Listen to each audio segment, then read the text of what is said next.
Hey everybody, welcome to the Addiction Unlimited podcast, where you get to learn everything you want to know about addiction and recovery. I'm your host, Angela Pugh, co-founder of Kansas City Recovery, life coach, and recovering alcoholic. To learn more about me, you can listen to episode 0 on your podcast app or find us on the web at addictionunlimited.com. Hey everybody, welcome to the Addiction Unlimited podcast. I'm your host, Angela Pugh. Thank you so much for spending some time with me today and listening to the pod. So I'm having a makeup-free day, and this is really kind of empowering to me, and it's kind of a funny thing that I have, right? Sometimes I get a little bit rebellious, and I'm actually recording video at the same time I'm recording this podcast, which is why we're starting with this conversation. But I try to be really mindful as a part of my recovery, my sobriety. I try to be really mindful of things that are kind of pitfalls. You know what I mean? Like things that can mess with me and my mental state. And one of the things, I do a lot of things. One of the things I do is I don't really read fashion magazines, right? Because they have all these pictures in fashion magazines of supermodels and they're beautiful and kudos to them. But if I look at that stuff all the time, it's really not healthy for me. It messes with my head. It messes with my self-esteem. I get a little hung up. Like you guys know, I'm kind of obsessed with Instagram. I love Insta, but I'm really struggling with all of the fitness and gym selfies on Insta because same thing, right? Like I'm 46 years old. I don't look the way that I did when I was 25. I probably looked my absolute best when I was my late 30s, really like 36, 37, had my best body in my life. I worked out 6 days a week. It was incredible, but I can't look at that stuff all the time because it messes with me. So another thing I do is I have days that I go makeup free, and because I never want to feel so self-conscious, like I never want to feel like I can't go out in the world with no makeup on and feel like I look bad or, like I'm not as pretty. Makeup is fantastic. I love being pretty and doing all of that stuff. But the truth is, this is how I look, and this is how I spend the majority of my time. I love to get made up and take pictures and do photo shoots and all that stuff. It's fantastic.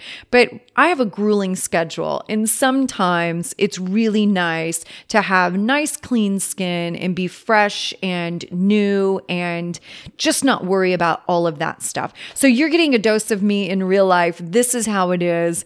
And now that being said, let's get on to the rest of the show.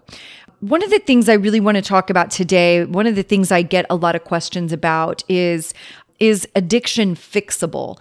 And that's kind of the theme. And I get that, worded various ways from different people in different stages, right? Some people are really trying to figure out if they have an addiction issue, if they are an alcoholic or just a problem drinker. And we've talked about that before.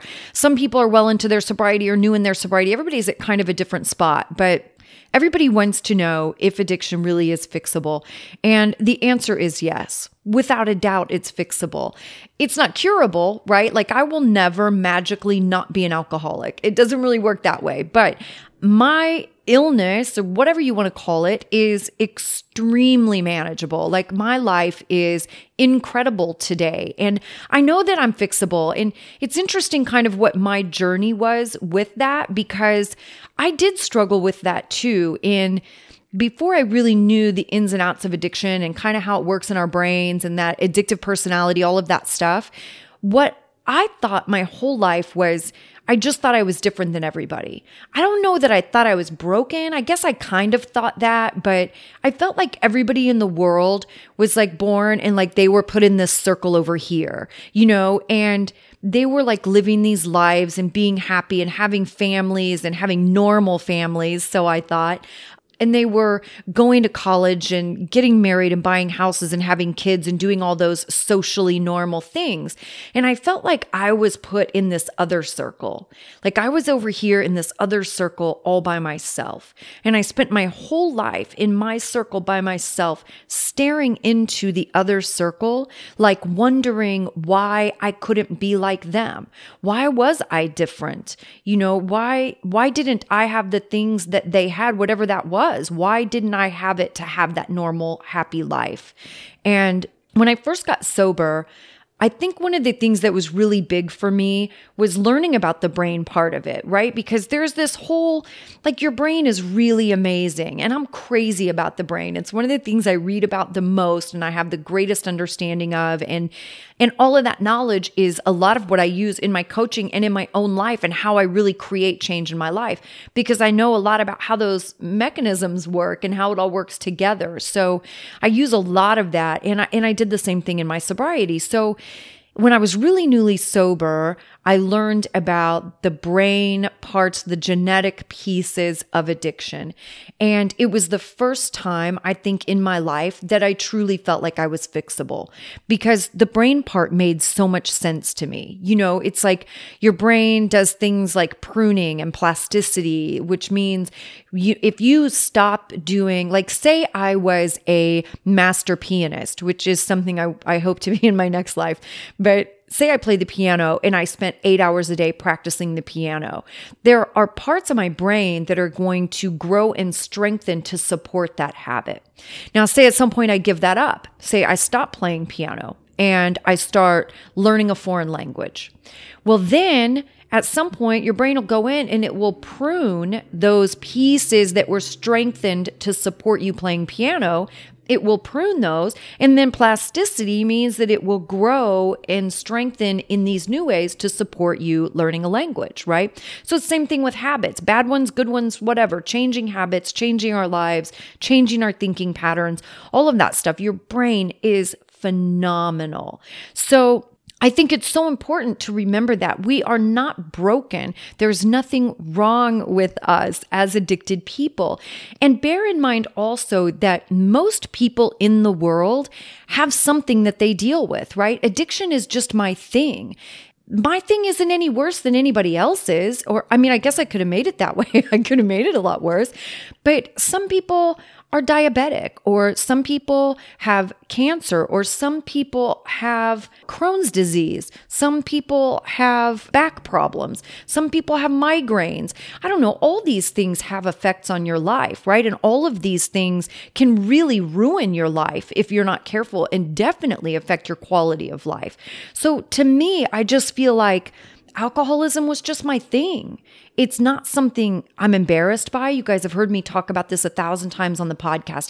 I've never for a moment been embarrassed to be an alcoholic. Like, being an alcoholic is the best thing that ever happened to me. And that's the truth, because it made me pay attention to my life, and it made me become dedicated to my life and living it in a way that I wasn't even aware of before, you know, and it's what led me to my passion and my purpose. And it's what allowed me to understand why I was put on this planet and what I'm meant to do. And I would have never had any of that had I not been a crazy drunk, you know?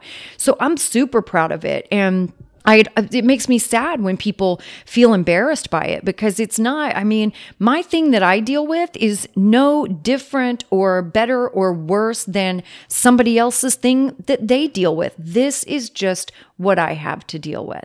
So I hope that makes sense to you guys. And thank you for bearing with me. I hope you loved the video. Please leave comments. Definitely check out the podcast, addictionunlimited.com. We're going to start doing some challenges and things like that. You can message me from the website. You can also leave me a voice message right from the homepage at addictionunlimited.com. And I will see you guys next week. You've reached the end of another great episode of the Addiction Unlimited podcast. Candid and honest conversation about addiction and recovery. Be sure to visit us at addictionunlimited.com to join the conversation and access show notes and links to everything we talked about. Love this episode? Please take 30 seconds to subscribe, rate, and review on iTunes to help us improve and give you the information you want. Thanks for listening. See you next week.